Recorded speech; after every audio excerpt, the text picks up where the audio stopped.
வணக்கம் நண்பர்களே. இன்னைக்கு கேப்சிகம் மசாலா ஃப்ரை எப்படி செய்கிறதுன்னு பார்க்கலாம். அதுக்கு நான் 2 கேப்சிகம் எடுத்துருக்கேன். இதை நல்லா பொடியாக நறுக்கிக்கோங்க. அதுக்கு பிறகு ஜீரகம் 1 ஸ்பூன், சோம்பு 1 ஸ்பூன், உளுத்தம்பருப்பு 2 ஸ்பூன். வாங்க இதை என்ன செய்யலான்றதை பார்க்கலாம். பிறகு ஒரு வெங்காயத்தை இந்த மாதிரி பெருசாக நறுக்கிக்கோங்க. இதை நாம் வதக்கி அரைக்க தான் போகிறோம். அதனால் இதை ஒரு வெங்காயத்தை நல்லா நறுக்கி எடுத்துக்கோங்க.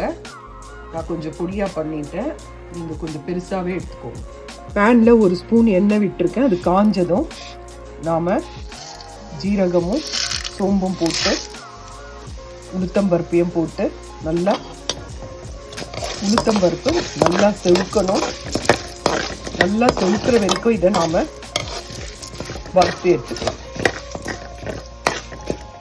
உளுத்தம்பருப்பு நல்லா செவுந்துடுச்சு. இந்த மாதிரி செவுக்க இருந்தால் தான் அந்த மசாலா ஃப்ரை நல்லாயிருக்கும். இப்போ நான் இதில் 2 வரமிளகாவையும் கொஞ்சம் கருவேப்பிலையும் சேர்த்துட்றேன். 2 மிளகாவையும் கறியிலையும் சேர்த்துட்டேன். இப்போ நான் நறுக்கி வச்ச வெங்காயத்தையும் நான் இதில் சேர்த்துறேன். வெங்காயம் சேர்த்து அது கொஞ்சம் வதங்கின பிறகு 3 டேபிள் ஸ்பூன் தேங்காய் சேர்த்துக்கோங்க. 3 இல்லைன்னா 2 டேபிள் ஸ்பூன் சேர்த்துக்கோங்க. நீங்கள் எவ்வளோ சேர்த்தீங்களோ அது உங்கள் விருப்பம். தேங்காவை அந்த அளவுக்கு சேர்த்துக்கோங்க.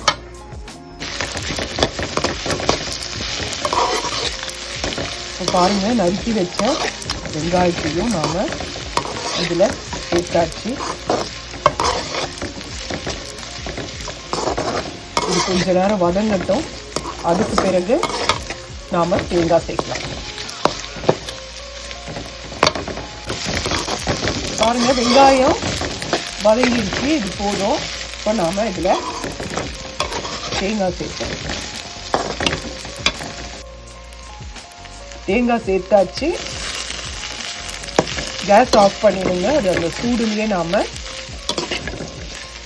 கலரிக்கலாம்.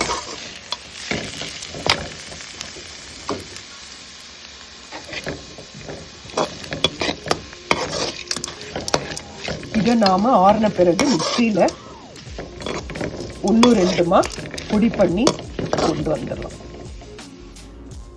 இதில் தண்ணி சேர்க்காம நாம் கொஞ்சம் குறைன்னு அரைச்சி கொண்டு வந்துடலாம்.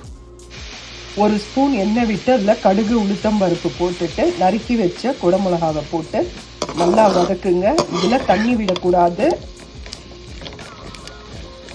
5 நிமிஷத்துக்கு ஒரு முறை நல்லா கலரி கொடுங்க. இது இந்த தீலியே இது வெந்துடும். தண்ணி விடணும்னு அவசியம் இல்லை. ஒரு 10 நிமிஷம் கழித்து உங்களுக்கு காட்டுறேன். இப்போ இதில் மஞ்சள் பொடி சேர்த்துருக்கேன். 1 டீஸ்பூன் தனியா பொடி சேர்த்துருக்கேன். தேவையான அளவு உப்பு சேர்த்துருக்கேன். இதை நல்லா மிக்ஸ் பண்ணுங்கள். நல்லா மிக்ஸ் பண்ணிட்ட பிறகு நாம் அடுப்பை மீடியம் ஃப்ளேமில் வச்சுக்கோங்க. இது நல்லா மிக்ஸ் ஆன பிறகு நாம் அரைச்சி வச்சிருக்க அந்த விழுதை இதில் சேர்த்துடலாம்.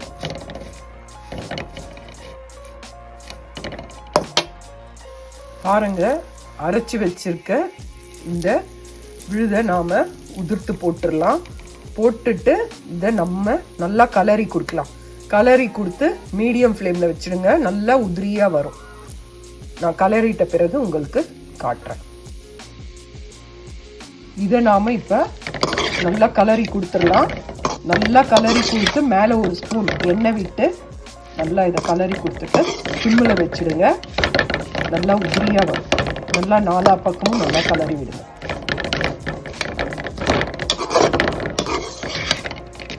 தண்ணியெல்லாம் விட வேண்டாம். இதுவே உங்களுக்கு சரியாக இருக்கும். சிம்மில் வச்சிட்டிங்கன்னா நல்லா ஒன்று சேர்ந்து நல்லா பலன்னு இருக்கும். இப்போ இதில் 1 ஸ்பூன் எண்ணெய் விடுங்க.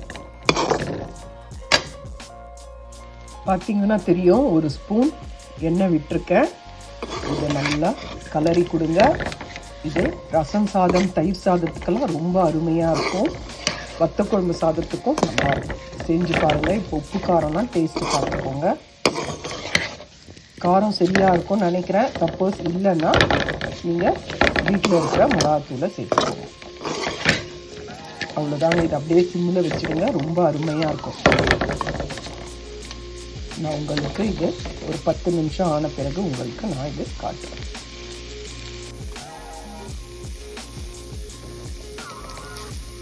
இது மாதிரி நல்லா கலரி கொடுத்துக்கிட்டே வாங்க. நீங்கள் கலரி கொடுத்துக்கிட்டே 5 நிமிஷத்துக்கு ஒரு வாட்டி நல்லா கலரி கொடுத்துக்கிட்டே வந்தீங்கன்னா அந்த இது பார்த்திங்கன்னா நம்ம அரைச்ச விழுது நல்லா ரோஸ்டாக இருக்கும். ஒரு 20 நிமிஷம் சிம்மிலேயே வைங்க. நல்லா ரொம்ப அருமையாக இருக்கும். நடுவில் கலரி கொடுங்க. ரொம்ப சூப்பராக இருக்கும். இது நீங்கள் கண்டிப்பாக தயிர் சாதத்துக்கும் ரசம் சாதத்துக்கும் வத்த குழம்பு சாதத்துக்கும் ட்ரை பண்ணி பாருங்கள். ரொம்ப நல்லாயிருக்கும். முடிஞ்சால் நீங்கள் இதை சாதத்தில் போட்டு கூட பிசைஞ்சு சாப்பிடலாம். நல்லா அருமையான டிஷ்ஷு. செஞ்சு பாருங்கள். முடிஞ்ச பிறகு நான் உங்களுக்கு காட்டுறேன். நல்லா பாருங்கள், அந்த இது நல்லா ரோஸ்டாக இருக்குது பாருங்கள். பார்த்தீங்கன்னா சூப்பராக கேப்சிகம் மசாலா ஃப்ரை ரெடி ஆயிடுச்சு. இது ரொம்ப அருமையாக இருக்கும். இதை செஞ்சு பாருங்கள். இது ரொம்ப நல்ல டிஷ்ஷு. ரொம்ப சுவையாக இருக்கும். இதை செஞ்சு பாருங்கள். இந்த வீடியோ உங்களுக்கு பிடிச்சிருந்தா லைக் பண்ணுங்கள், ஷேர் பண்ணுங்கள். நன்றி, வணக்கம்.